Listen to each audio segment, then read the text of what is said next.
하나님 감사합니다. 오늘도 시편 86편을 통하여 하나님의 말씀을 붙잡고 승리하게 하옵소서. 예수 그리스도의 이름으로 기도합니다. 아멘. 네, 오늘 하나님의 말씀은 시편 86편 7절 말씀입니다. 나의 환난 날에 내가 주께 부르짖으리니 주께서 내게 응답하시리이다. 아멘. 네, 오늘 이 86편은요, 환난 날에 주께 부르짖으라 라는 제목으로 우리가 함께 은혜를 받기를 원합니다. 시편 86편은 다윗이 극심한 환난과 위기 속에서 오직 하나님만을 의지하여 올려드린 간절한 기도입니다.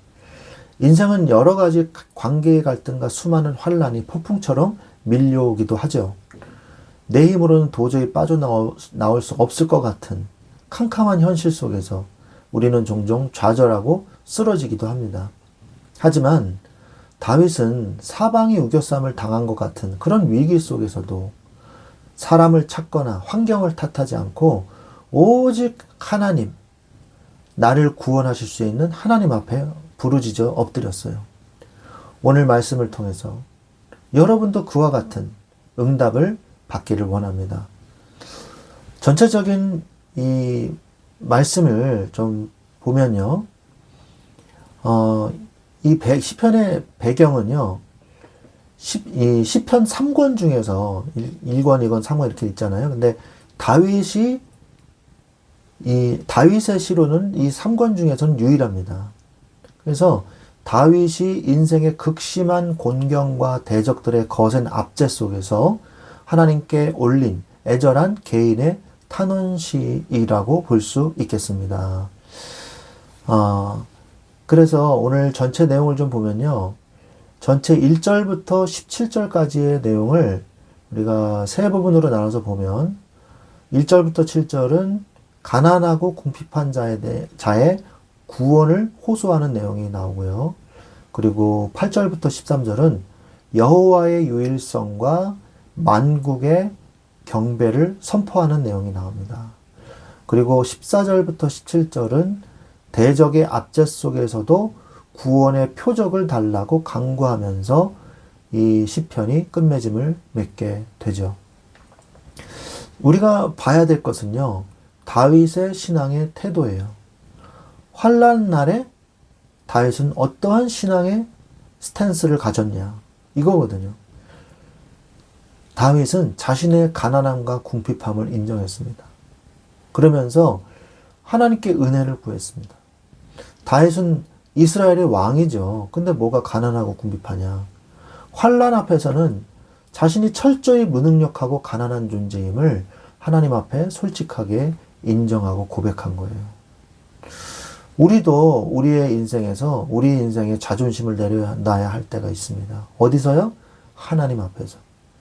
내 힘으로는 아무것도 할 수 없다는 것을 하나님 앞에 고백해야 돼요. 그리고 겸손히 경외하는 마음으로 하나님의 도우심을 간구하십시오.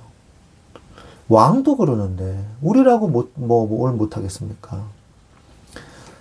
또한 여기서 경건하다는 말은요. 2절에 보면요. 나는 경건하오니 내 영혼을 보존하소서 이렇게 됐잖아요. 내가 경건하게 잘 살았으니까 날 축복하십시오. 이런 내용이 아니에요.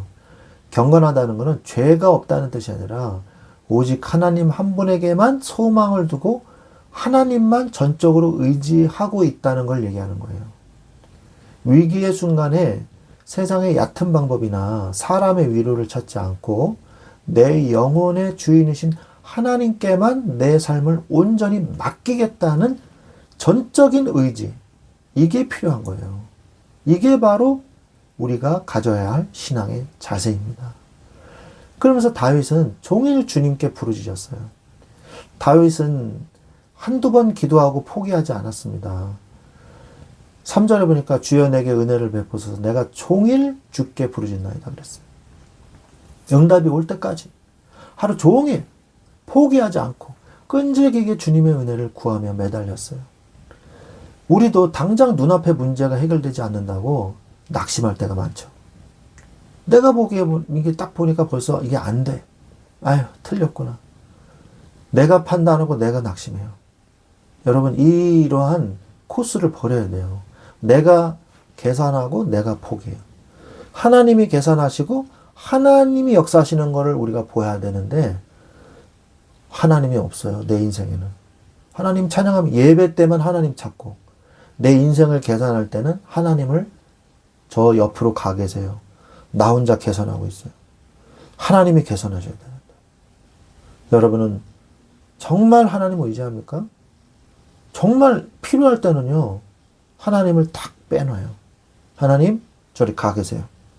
이거는요. 장난이 아닙니다. 내 인생은 정말 중요해요. 내가 계산해 보니까 이건 안 돼요.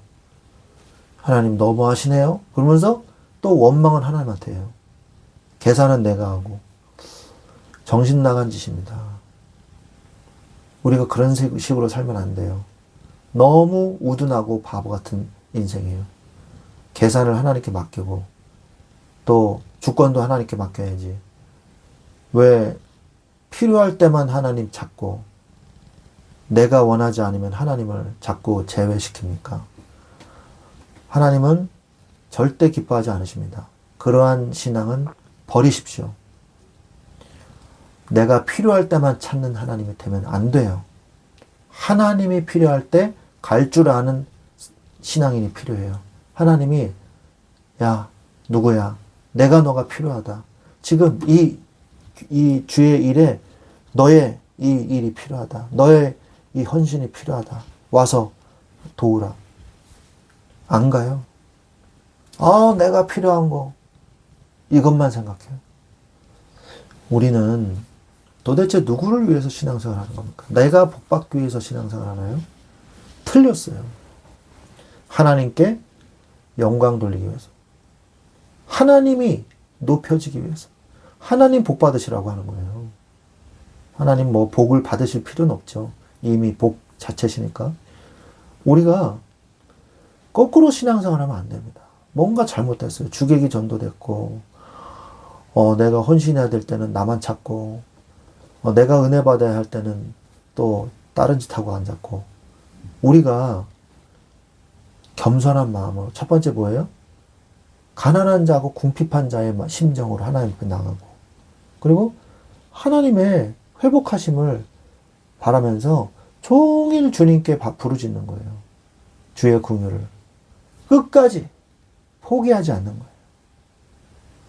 끝까지 포기하지 않고 주님께 기도하십시오. 그러면 하나님이 응답해 주세요. 나를 구원하신 하나님이 도대체 누구십니까? 하나님은요, 용서하기를 즐거워하시는 분이라 그랬어요. 5절에 주는 선하사 사죄하기를 즐거워하시며 주께 부르짖는 자에게 인자하심이 풍성하심이니이다 그랬거든요. 주는 선하사 사죄하기를 즐거워하신다고 했단 말이에요. 우리가 하나님 앞에 궁핍하고 가난한 마음으로 나갔는데 하나님이 너 아직도 멀었다. 이건 그렇게 하신 하나님이 아닙니다. 저리 가. 이렇게 하신 하나님이 아니에요. 우리가 고난당할 때요. 사탄은요. 네가 죄를 지어서 벌을 받는 거야. 이러면서 정죄합니다. 그러나 다윗이 만난 하나님은 본질적으로 선하시고 우리가 회개하고 부르짖을 때 기꺼이 용서하시고 넘치는 사랑을 부어주시는 인자하신 하나님이에요. 우리가 우리의 죄를 사해 주신 하나님, 우리의 기도를 들어주신 하나님 앞으로 나아가십시오. 하나님은 저 멀리 계신 분이 아니에요. 우리와 함께 하신 하나님이에요. 우리의 작은 신음소리까지도 놓치지 아니하시고 우리의 기도소리에 귀를 기울여 주시는 구원자이신 것입니다. 하나님은 기이한 일을 행하시는 하나님이에요. 주와 같은 분이 없다고 8절에 고백하고 있죠. 세상 사람들은요. 돈이나 권력, 학벌을 의지하면서 자신이 그것을 통해서 성공할 것이라고 착각을 합니다. 그것이 나를 구원해 줄 거라고 착각을 해요. 여러분, 얼마나 어리석습니까?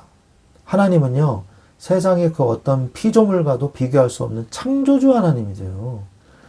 오직 하나님만이 우리의 인생을 구원하실 수 있는 전능자 하나님이시라는 거예요. 창조주 하나님이세요. 내 머리로는 도저히 빠져나갈 길이 보이지 않는 막막한 그런 상황에서도요, 하나님은 우리의 상상을 초월하는 기이한 일을 행하시는 하나님이십니다. 내 한계를 초월하시는, 뛰어넘으시는 하나님이시라는 거죠. 환난 날에 하나님 앞에 부르짖으십시오. 오늘 말씀 제목처럼 내가 실패하는 이유에 대해서 집중하지 말고 오히려 하나님께 집중하세요. 하나님이 누구신가에 집중하세요. 우리가 어떤 문제가 일어났을 때, 가정에서, 직장에서, 학교에서 뭔가 어려움 당하고 실패했을 때, 내가 왜 실패했을까? 내가 왜 이 모양일까? 이렇게 자책을 할 때가 있어요. 그리고 그 잘못을 만회하기 위해서 잘못의 원인을 찾아 헤맵니다. 그리고 그것을 메꾸기 위해서 굉장히 노력하죠. 그런데 그거보다 더 중요한 게 있어요. 유일한 길은요, 시선을 돌려서 궁율과 은혜가 풍성하신 하나님은 어떤 분이신가에 집중하는 거예요. 우리가 실패는요, 마치 인생의 끝처럼 거대해 보일 수가 있습니다. 이젠 난 끝이야. 이렇게 생각할 수가 있어요. 그러나 천지를 창조하신 하나님의 시간 안에서는요, 한순간 지나가는 과정일 뿐이에요. 나의 연약함, 나의 실패 이유, 이것은요, 그냥 과정이고 지나가는 거예요. 하나님은요, 그것을 통해서 다른 것을 준비하고 계십니다. 여러분, 낙심하지 마십시오. 하나님의 응답의 표적을 따라 성령의 인도 받으십시오. 나를 회복시킬 수 있는 분은 하나님뿐입니다. 하나님 앞에 매달리세요. 7절에 나의 환난 날에 내가 주께 부르짖으리니 주께서 내게 응답하시리다. 오늘 말씀하셨잖아요. 사방이 꽉 막힌 환난이야말로 가장 강력하게 기도할 수 있는 축복의 기회라는 것을 잊지 마십시오. 세상의 다른 동아줄을 기웃거리지 마세요. 결국 무너진 나의 인생 완벽하게 회복하실 수 있는 분 오직 창조주 하나님 한 분밖에 없어요. 그러므로 끈질기게 하나님께 매달리십시오. 하나님은 우리가 포기하지 않고 주님만 바라보고 부르짖을 때 하나님은 우리의 손을 붙잡아 일으켜 세우십니다. 그리고 은혜의 표적을 보여주세요.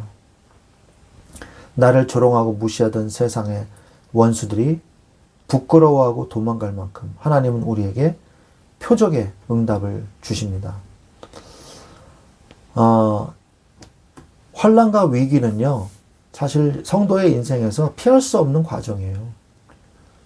어느 한 명도요, 어려움 없이 신앙생활 하는 사람 없습니다. 다 어려울 때가 있고 힘들 때가 있죠. 그러나 그 환난은 우리를 망하게 하려는 것이 아니라 오히려 위대하신 하나님을 생생하게 체험할 수 있는 축복의 기회라는 것도 여러분 기억하셔야 됩니다. 나의 실패의 이유를 곱씹으면서 문제에만 집착하지 마시고요. 하나님을 바라보세요. 그리고 하나님께 부르짖으십시오. 나의 작은 신음에도 귀 기울이시는 하나님. 결국 세상을 정복하고 승리하는 표적을 여러분에게 주실 것입니다. 절망의 자리에서 일어나 나를 도우시고 위로하시는 하나님을 끝까지 신뢰하며 승리하는 여러분들이 되시기를 우리 주 예수 그리스도의 이름으로 간절히 축원드립니다. 아멘.